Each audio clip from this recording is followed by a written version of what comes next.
It is a great honor to be here. I love Copenhagen. I have been here. I started coming here in 2001.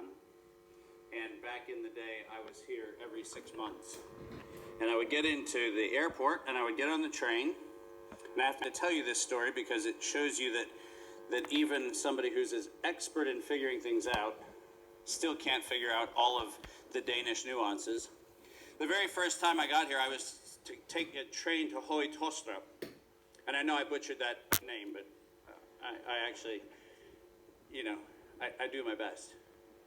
And I went into the rail station under the airport, and I got on the train to Høje-Taastrup. And quite mysteriously, for a long time it was quite dark. And I thought, this is very odd. I know I got in early, but it feels like it shouldn't be dark. And I came out in Malmö. So just if there's any question, can he screw anything up? Yes. And I have to say, courtesy of the Danes, I actually accidentally started my first trip in Copenhagen in Malmö.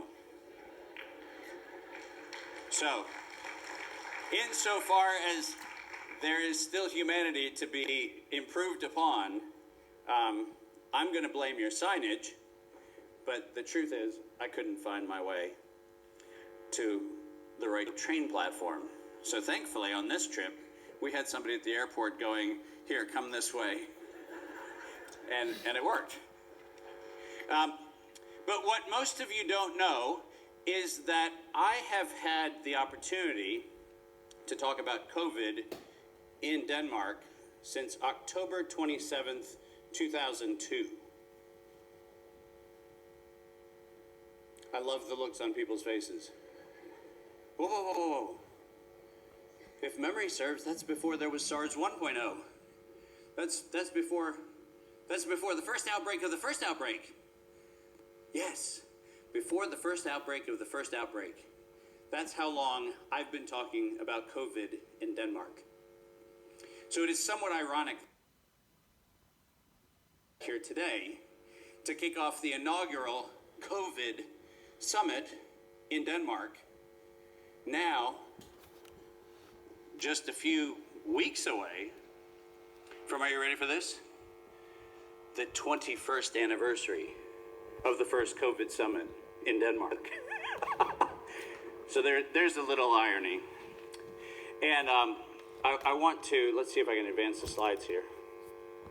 This is not advancing, and I'm pushing buttons. Maybe this is like the train. Go ahead and advance. This isn't doing it. I have made a commitment that until justice is served, I will use this quote in every speech. Because I am tired of hearing people tell us that there's something to figure out. This was a crime. It was an organized crime. And it was meant to harm and kill humanity. It was meant to use terrorism as its mode of operation. And the admission to that statement was Peter Daszak's very own words, which he stated at a conference in 2014, which were published in February of 2015 in the Proceedings of the National Academy of Sciences. You know that rogue journal that nobody reads? And I want to read this aloud because you can't not read the facts. And by the way, my whole presentation is going to be about this.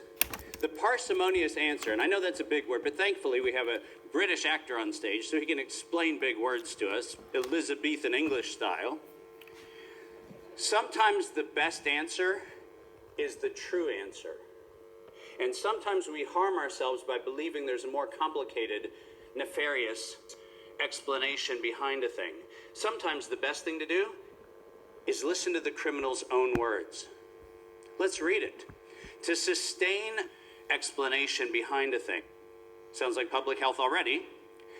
Beyond the crisis, we need to increase the public understanding of the need for medical countermeasures such as a pan-influenza or a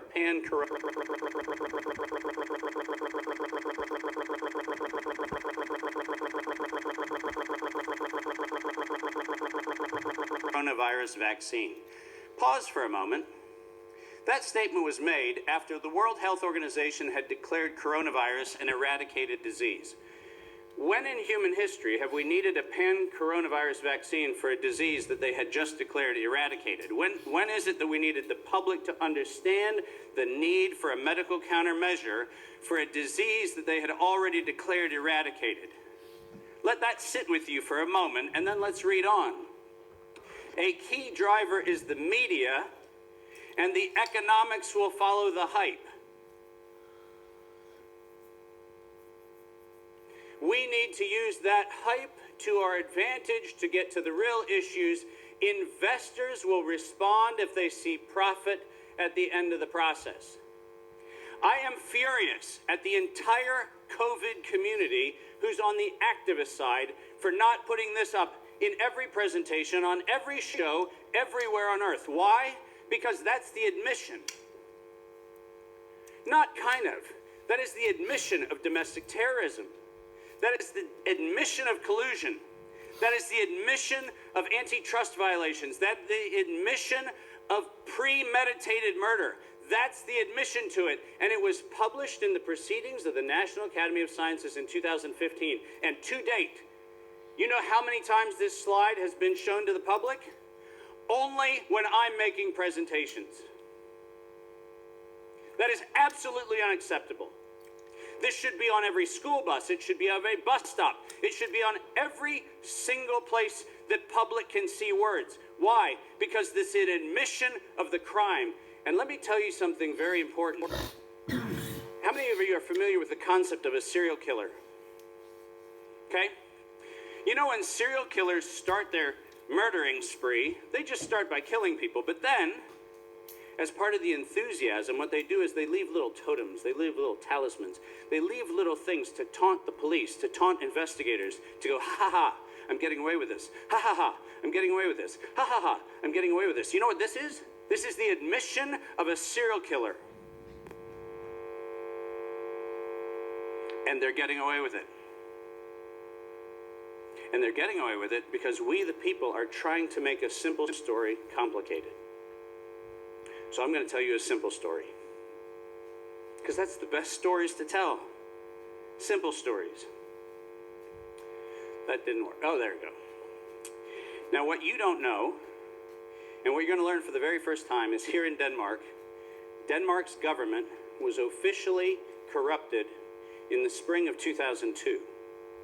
And it was officially corrupted because of a European Commission Directive 98/44/EC.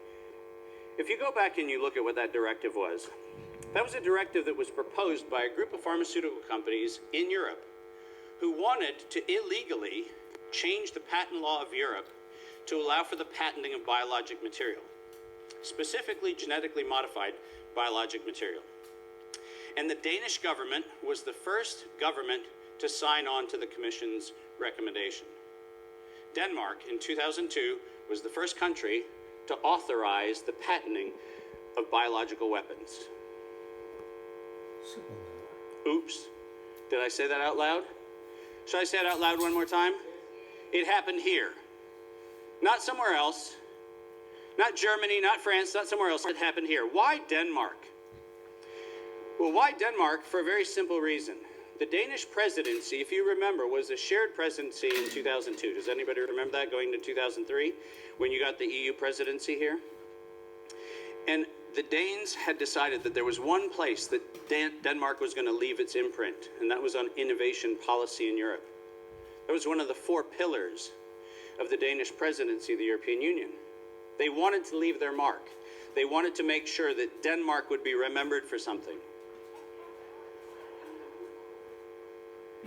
I'm happy to oblige. But there was a conference held in Aalborg, up north, one of your fair cities where every time I go it seems to rain. Because every time I've been there it seems to only rain. And I'm pretty sure there's something about me, because I've been there many times and it always rains. But I went to Aalborg and I suggested at the presentation on October the 27th, 2002, that maybe Denmark should actually take a stand against patenting genetically modified materials for the purpose of ultimately enabling biological weapons.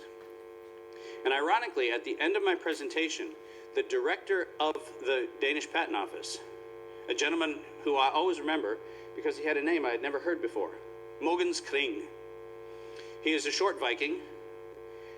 He was mostly Viking. I don't know how much Dane he even had in him. He was quite a feisty guy. But he heard my speech, and he said, hold on a minute, I think the rest of Europe is trying to use Denmark to form the criteria for how we're going to change the patent law. And I think we're being used. I think we should stop. Your director of your patent office, the DKPTO here in Denmark, actually stood in the way of letting this happen. And the EU presidency here in Denmark decided to overrule the recommendations that I made on October the 27th. They decided to overrule his recommendations. They ultimately removed him from the position because he was in the way. We think about silenced opposition now. This is the director of the Danish Patent Office who was silenced for speaking out against what should never have happened.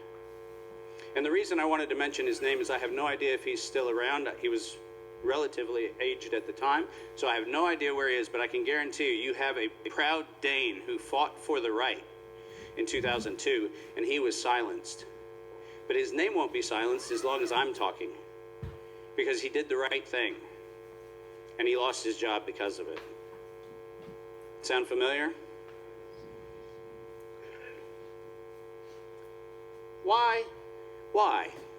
Why was EC Directive 4488 so important? Had somebody told Denmark what was pending at the time, Denmark might have made a different decision. The two grants, the grants that brought us the bioweapon, AI 123946 and GM 63228, granted to Ralph Barrick, are the two grants that brought us the bioweapon that we now know as what we call the SARS coronavirus. Now, what was that? That was a project that in 1999 was discovered by Anthony Fauci because Ralph Barrick, for the very first time, had taken particles of what was brought from the coronavirus, and he had successfully found a way to take a cross-species version of a modified coronavirus model and infect rabbits to give them cardiomyopathy. Now, I don't know about the rest of you, but there's something about the sentence I just said that should be chilling to all of us. That you find a thing that gives people a little bit of a common cold, a little bit of pneumonia or whatever else, and see if you can make it more lethal to the heart. Does that sound like a laudable thing to do? Does that sound like somebody just innocently going about their business going, oh yeah, why don't we take something that was designed to maybe give a little infection in the lungs? Why don't we see if we can make it not only hit the heart, but let's get cardiomyopathy. Let's go ahead and destroy the heart tissue so that we really make sure that we mess things up. And Anthony Fauci, having discovered this research, decided that he needed to give Ralph Barrick grants so that he could come up with and I'm quoting, an infectious replication defective clone of coronavirus. Now, slow down, because these words are important, and I'm speaking in English, and I know that's not necessarily everyone's first language, so let's unpack this. Infectious replication defective. What does that mean in plain English? What it means is I'm developing a weapon that's supposed to hit the thing I'm targeting, but then not do the thing that thing would otherwise do. Replication defective means I don't want it to be something that actually transmits to other people. I want the target to be the target, but I don't want the target to then become infective. You see that? Infectious replication defective. I want it to do its business, but I want it to be targeted. And that is what was not only developed, but that was the patent that UNC Chapel Hill filed, which was the reason why the EC directive was trying to get Denmark to approve patents on biologics. But you wouldn't have known that because that patent application was in paper form. It was not electronically available. There was no way for the Danish government to have ever known that they were being asked to sign the death warrants to millions of people's lives. And they did. Unknowingly. Almost. Except for this bald, bow tie wearing, crazy guy from Charlottesville, Virginia, who happened to be in Aalborg, saying, "You're signing the death warrant to humanity." And nobody in Denmark listened, save Mogens Kreen. I start this awkward conversation with you today to plead with you, don't let that happen again. Because the same bald, bow tie wearing guy from Virginia is begging each one of you that what I'm sharing with you is not for my edification, not for your edification, it is for humanity. We have to say no to this because what is coming next is far, far, far worse than what we think we've just survived. And if I, 21 years from now, stand on this stage and I go, let me tell you what I said in 2023, my ghost is coming after all of you. Because it's one thing to be ignorant, but then there's the other side of ignorance, which is accountability. Once you know, you have to act. Not you're invited to, you have to. And we have to act because the future's at stake. And for the fact checkers, by the way, who have yet to check a single fact that I've ever said and find an error in it, but they seem to not be able to read, so I decided to highlight it in red. Well, he wasn't really trying to target the human lungs in his patent, was he? I don't know. The invention may be carried out with any coronavirus, such as the human respiratory coronavirus. Now, I'm not sure if we're all familiar with the term respiration. Obviously, fact checkers aren't, but I wanted to clarify that if it says respiratory, it would suggest that what we're talking about is modifying a thing to target the respiratory system. And apparently no fact checker can actually read that line, so I thought maybe if we highlighted it, put a red line underneath it, we could maybe get people's attention to maybe there's a problem. And then on April the 23rd, 2003, the giant mystery of the universe happens, and we're going to advance the slide because I want to show you this, because you can't make this shit up. On April the 23rd, 2003, the CDC filed a patent on the human coronavirus isolated from humans. And it was a cDNA sequence. It's a one-claim patent. And the one claim is the alleged sequence of what they called SARS coronavirus isolated from humans. That patent was filed on April the 25th, 2003. 3 days later, count them, filed a patent. A company that never existed filed the patent on the vaccine for the virus that was discovered 3 days earlier. Now, I don't know what time warp you have to live in. I'm sure Peter has something he'll tell you about time warps. He'll figure that one out.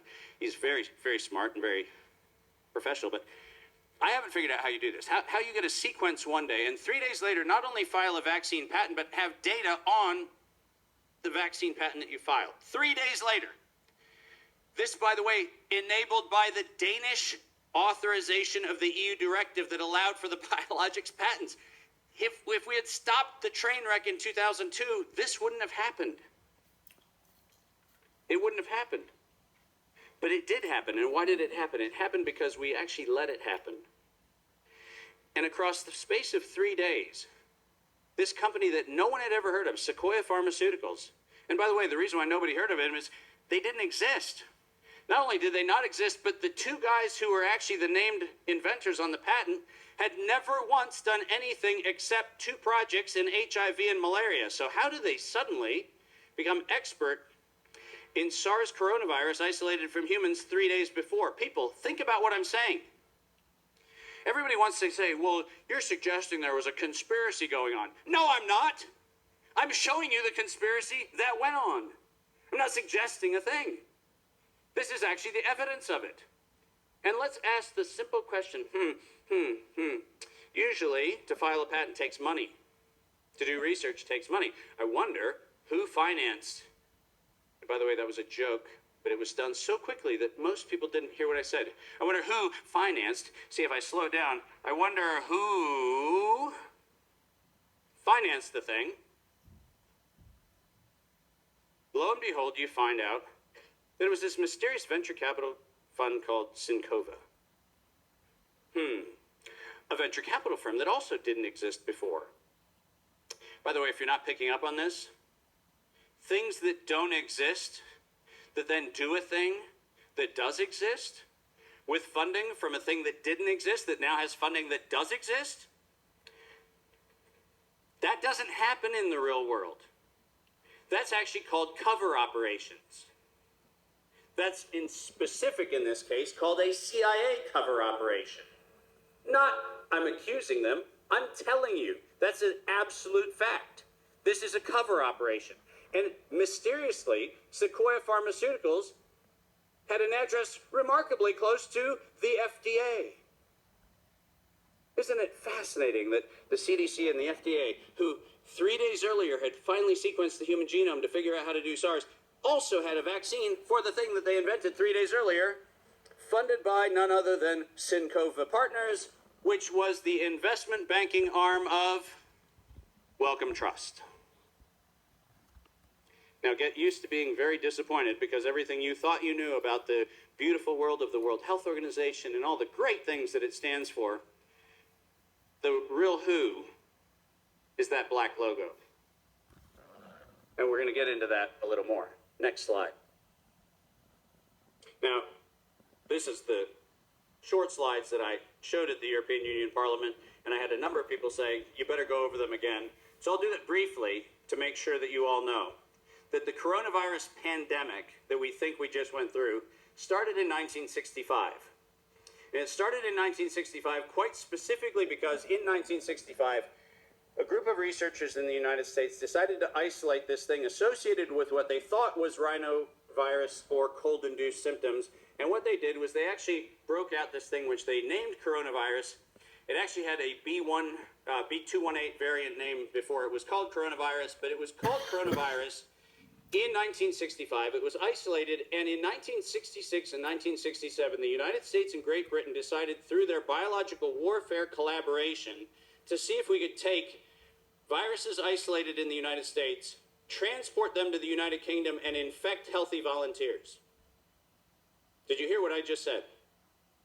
Infect healthy volunteers. What exactly does one do to become a healthy volunteer in one of those trials? It feels very similar to the healthy volunteers that were used in Dachau. It feels very similar to the healthy volunteers that were used in experimentation all across Germany and in parts of Austria. That's what it feels like to me, but I don't know what a healthy volunteer is until you actually realize, oh, in the fine print, the healthy volunteers were incarcerated people, members of the military service, you know, the kind of people who are healthy volunteers, who I'm sure got great informed consent. I'm sure it was phenomenal. I'm sure the way they did informed consent back then was so much more superior than the way we do it now. Oh, that's right, we don't do it now either. But in 1967, 1968, the United Kingdom and the United States decided that this was a very effective way to see if we could manipulate population behaviors. And by the way, you can go back and look at Memorandum 7, and you can look at a bunch of other things where all this information was disclosed in the public, where the U.S. military was very explicitly involved in taking infectious agents and doing international trials where we took an infectious agent and administered it to a population. Aerosolized administration, direct contact administration, in this particular case, repeated blasts of air exposure to see if we could get people sick, using a pathogen we had identified. And not surprisingly, we figured out that every time we gave people exposure to this, some people got sick and some people didn't. Bringing rise to this wonderful question, does coronavirus cause a thing? And the answer is no, it does not cause a thing. It is associated in some patients with a thing, but it does not cause a thing. And causation is actually something that's very clear. That every evidence that we've had since 1968 is we actually can't face mask ourselves away from the exposures that some people have and some people don't have. There are predisposing conditions in which some people express a disease and some people don't. But the idea that a virus causes a thing would imply that all of us are equal exposed, and we're not. And we're not at all. And the data has been known only since 1968. We actually learned in the 1990s that we could actually take trans-species coronavirus and start infecting things where we could take one from one place, put it into another animal, and it infected a different system, which was actually quite elaborate. And in 1990, Pfizer, the company none of you have ever heard of, Pfizer, patented the first spike protein vaccine. So when you're told Operation Warp Speed, we did it fast, I want you to look at the date up there. 1990. I don't know what version of Star Wars or Star Trek or whatever star thing they haven't read, but warp speed from 1990 to 2020.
China, curiously near Chapel Hill.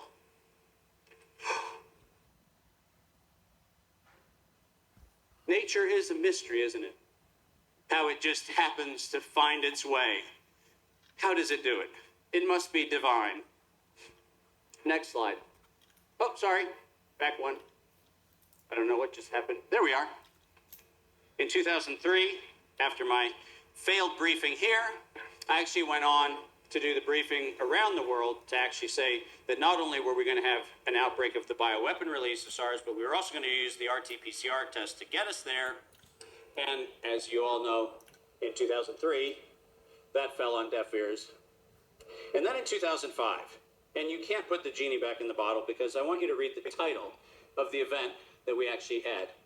The keynote symposium at the MITRE DARPA conference in 2005, where Ralph Barrick was asked to come and speak.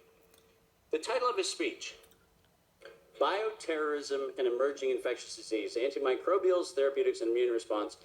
And then what you see is his actual title of his speech, which is the use of synthetic coronaviruses, biohacking, the biological warfare enabling technologies of coronavirus. When I use the term biological weapon, and by the way, I've been roundly criticized around the world by saying, how dare you say this is a biological weapon? I didn't say it was a biological weapon. Did I? Did I say it's a biological weapon? Synthetic coronaviruses, biohacking, biological warfare enabling technologies. Does anybody have a question where this thing came from? Is there any reason why Anthony Fauci might have not wanted Ralph Barrick on the WHO's investigating team to try to figure out where this thing came from, given the fact that he funded that project? I don't know which part of biological warfare enabling technology requires, I don't know, a cipher. You have to unpack something in that? There has to be some mystery buried inside the mystery of an enigma buried inside of an enigma? No. They told us in 2005 they were using coronavirus as a biological warfare enabling technology.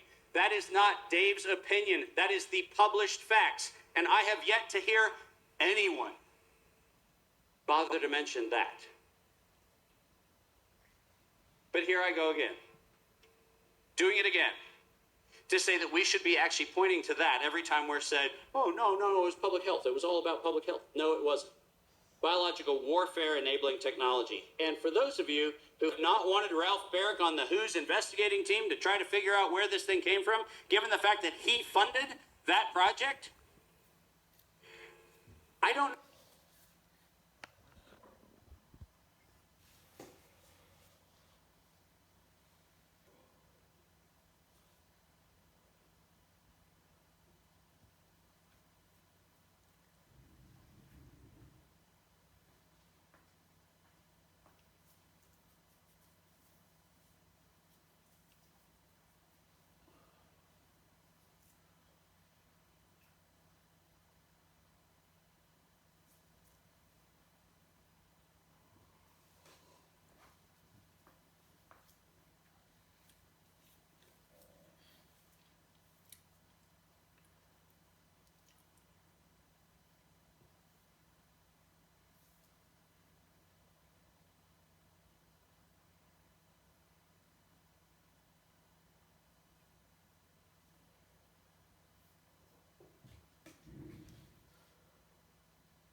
Kind of thing going on. How about a Ruth Chakrabarty or Dame Amelia Fawcett, who happens to run the biopharmaceutical investment funds for State Street? Investors will follow if they see profit at the end of the process. Yeah, I don't know if they told anybody that they were going to do it, but it kind of feels like they might have had some inside knowledge. And then the head of the Global Preparedness Monitoring Board, the group, and I want you to actually get that top image, and if you can't see it, we'll have the organizers send you this so you can't not see it. Published on September 18th, 2019. For those of you keeping track of time, September 18th, 2019 precedes December of 2019, which is when we allegedly had patient number 1. Remember? September 18th, 2019. The World Health Organization said that we were going to create an accidental or intentional release of a respiratory pathogen. Anybody hear that? What's the problem word in that sentence? Accidental or intentional release. Not leak. Not oops, it got away. An accidental or intentional release. Chakrabarty or Dame Amelia Fawcett, who happens to run the biopharmaceutical investment funds for State Street. Investors will follow if they...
told the world we are going to kill humans so that the public by September 2020 accepts a universal vaccine. And we still have people debating today whether maybe it was an accident. President Trump, however you feel about President Trump, I don't care how you feel about him. Let's just stipulate for this presentation that he's not the most literate president we probably ever had. Just let's leave it at that. There is an outside chance that he probably didn't get his copy of this straight off the presses on the 18th. And on the 19th of September, are you ready for this? Signed the executive order for Operation Warp Speed. On September 19th, 2019.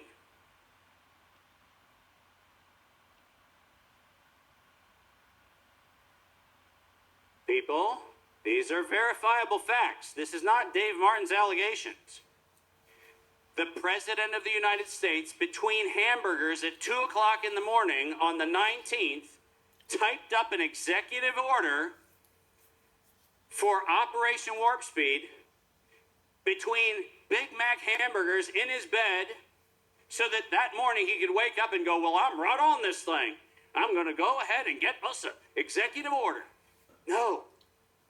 Criminals who conspired to put a document in front of him so that not only would he get the fall for doing this, which he has gotten, but worse still, so that he could throw the country into chaos so that ultimately we could get to an election that they didn't want to have an outcome other than the one they had already bought. So guess what? They actually hang him out to dry. He signs an executive order. Lo and behold, we have the pandemic. But let's not forget that inside the middle of this is the one piece that for some other mysterious reason we seem to overlook. And that is the young man's smiling face at the bottom of the slide. Now, he pays a lot of money to make sure that every time I mention his name in public, he has to go and pay people to make sure he scrubs his reputation, because he has a deep and abiding commitment to make sure that his name is only associated with good things. So if you could do me a favor and take special note of his name, and then say all kinds of horrible things about maybe he was responsible for the pandemic, maybe he was responsible for the shutting down of social media, maybe he was responsible for things, you're going to be doing yourself a favor, and you're going to be picking his pocket at the same time. Because if you say the word Dustin Moskowitz, let's say it together, Dustin Moskowitz, now we just, Dustin it costs more, say it again, Dustin Moskowitz, let's get used to it. He's the guy who actually funded not only Event 201, but Claydex, which were the simulations getting ready for the pandemic. Now, everybody's been told that was Bill and Melinda Gates, and it was Johns Hopkins University, and it was the World Economic Forum, but that's because they were the cover that he put in front of himself so he couldn't be seen. The check for Claydex and the check for Event 201 came from Dustin Moskowitz's open philanthropy. It did not come from the Gates Foundation. It did not come from the World Economic Forum, and it didn't come from Johns Hopkins University. And is it any wonder that Facebook had algorithms to knock people off their platform before the pandemic even started? Because the guy running the show was the co-founder of Facebook, Dustin Moskowitz. Let's say his name again. Cost him more. Dustin Moskowitz. Every time I say it, he has to pay hundreds of thousands of dollars to go online and scrub his reputation. Dustin Moskowitz. Every time I say it, he has to pay $300,000. Dustin Moskowitz. You know what I'm doing? I'm actually doing what we all should be doing. They used repetition to brainwash us. Guess what we can use? We can use repetition to actually get a different message going the other way. We can do it, but we have to do it. We have to take this seriously, because it turns out that he was the ultimate of the interlocking directors. He was the one that wanted to get one single objective through, which he couldn't do in 10 years, and COVID was his perfect cover. He is the guy who's behind CRISPR. And it turns out that if you want to silence the Catholic Church's opposition to gene editing, create a pandemic when the Pope tells you to get a shot of mRNA. Because it turns out that when the Pope tells the world, this is a gift from God, go get the shot, and then it turns out that that shot is actually writing into your genome, guess what you need? Gene editing.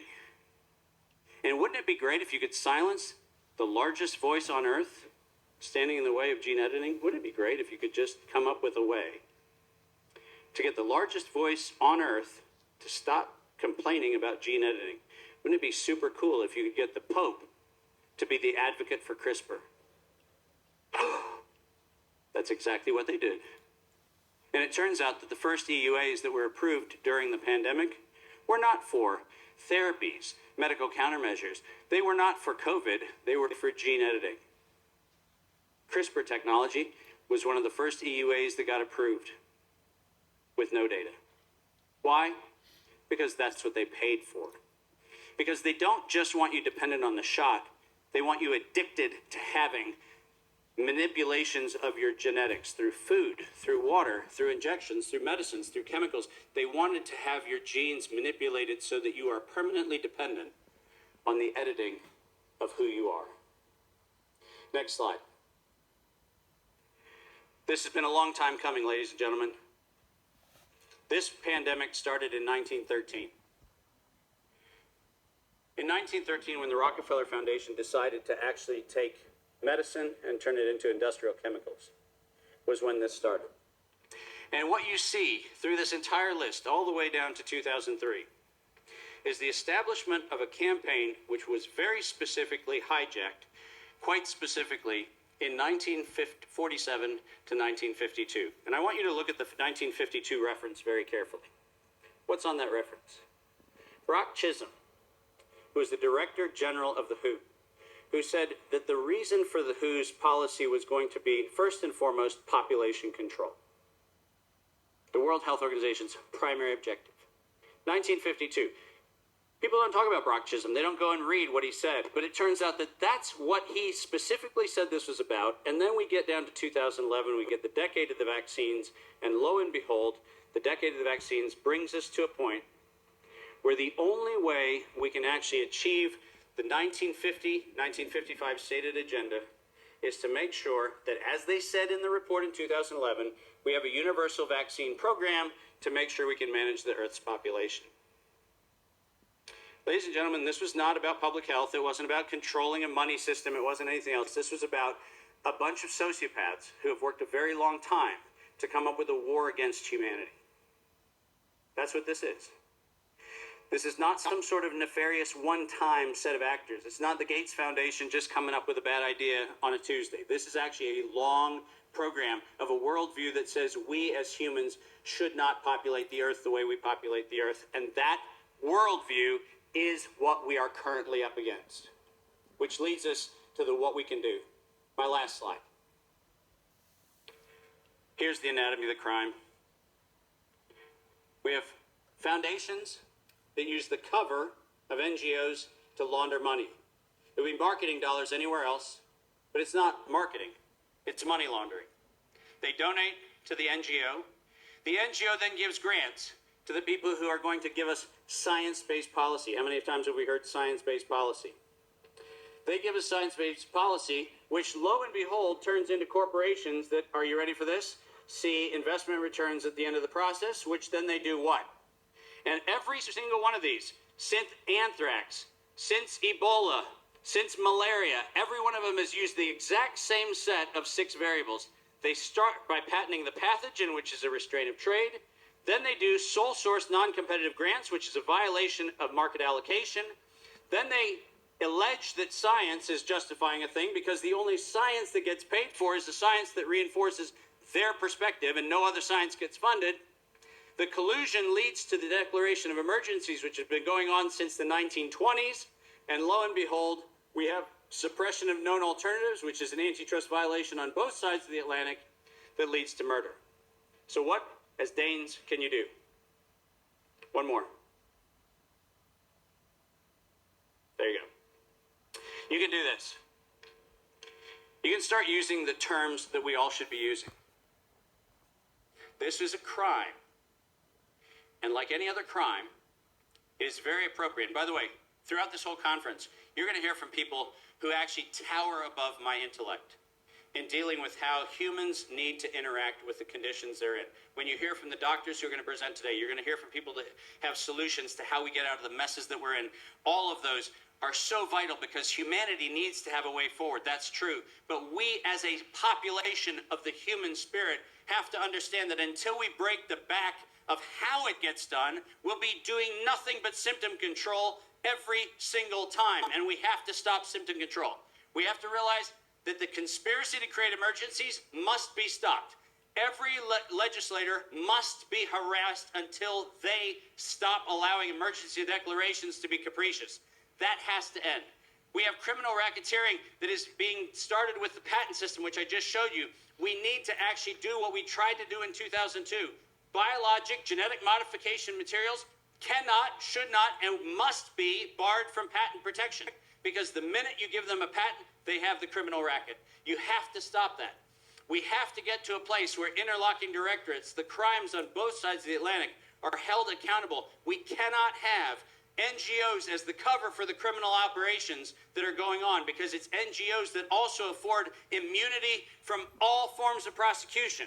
Since the establishment of the United Nations, we have to end the immunity, because if there is any immunity, murder and crime will continue to happen. We need to make sure that we get rid of conflicted experts who are the propaganda agents that we continue to see running and running and running. And every single person who participated in this racket must be held accountable. I'm going to end with this observation. I hear tons of people calling for Nuremberg 2.0, and it's because you didn't read Nuremberg 1.0. Nuremberg 1.0 was a tactical mistake. At the London conference, the Allies decided that they were going to take poster child prosecutions, and they were going to take a couple dozen people, and they were going to say, these are criminals, and we're going to prosecute them. But they gave the public that was complicit a pass. And guess what? We don't need Nuremberg 2.0. We need Nuremberg 1.0.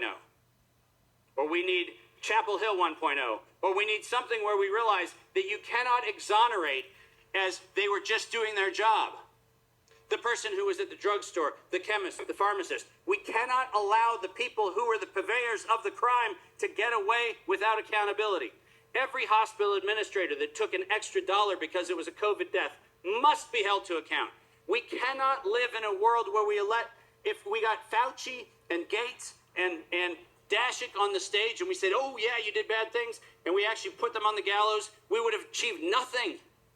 Because as long as the public thinks that you can be complicit and unaccountable, that's the human problem. And we in Denmark can actually start that process. We, the people of the world, can tap into our humanity and say there is not a soul who is ever for sale.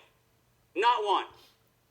And no amount of collusion, coercion, bribing, manipulation, anything else can ever stand in the way of doing the right thing.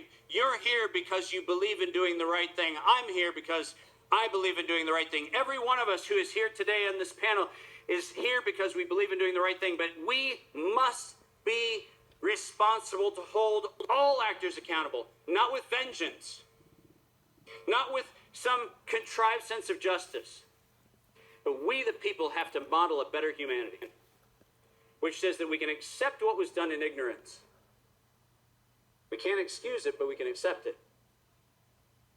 But what we will not do is we will never give quarter to the lack of accountability. Because the minute any ones of us think that expedience is a fair trade for our soul, we've left the human race. And I, for one, will stand until my last breath to make sure at least one man is running in that race. And I'm honored to stand with so many others today who I know are equally running. This is a great day for Denmark. I can say I failed on October the 27th, 2002. But you know what? I didn't. Like the tree at the castle of King Christian IV in Aalborg. What I did in 2002 was I planted a seed. And I planted a seed on a cold, rainy, autumn day in Aalborg. I didn't know that that tree would grow into this.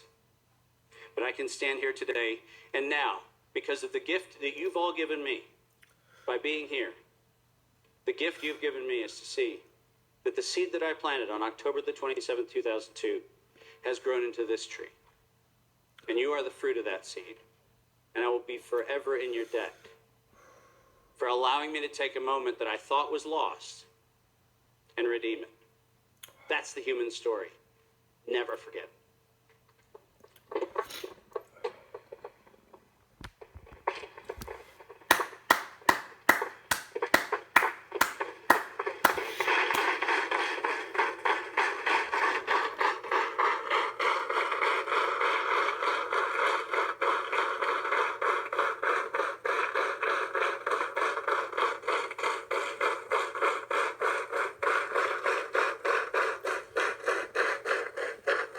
Thank you, David.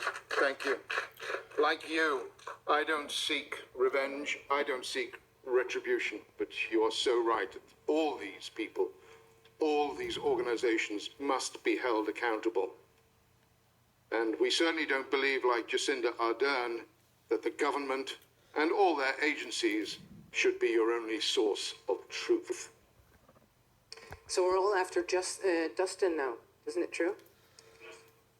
Dustin Markovich. Yes, we have to remember that. I think that this raised a lot of questions for me. Were you all in on this? Thought, yeah, I read that before. Were you all cool with this? Did you know? To discover that Denmark was the thin end of the wedge. But here we are 20 years later, and you're going to be the thin end of the wedge again, but going in the opposite direction. Yeah. I almost canceled my citizenship there for a moment. Yeah. Felt really bad about that. It was kind of like the most depressing, inspirational talk I've ever heard. Until at the end where there was something we could do. Because in the beginning, it just felt hopeless. Didn't you guys feel hopeless? It's kind of... Just to lighten things just for a second, just before we started this morning, my sister-in-law sent me this quote from George Bernard Shaw, who said, "The longer I live, the more convinced am I that this planet is used by other planets as a lunatic asylum." That's funny. So, get ready for your next speaker. He's Danish. It's Kim Warming. And you guys might know him. He is a retired, you have to say the word. Immunologist. Yeah, I always get that messed up. Immunolog.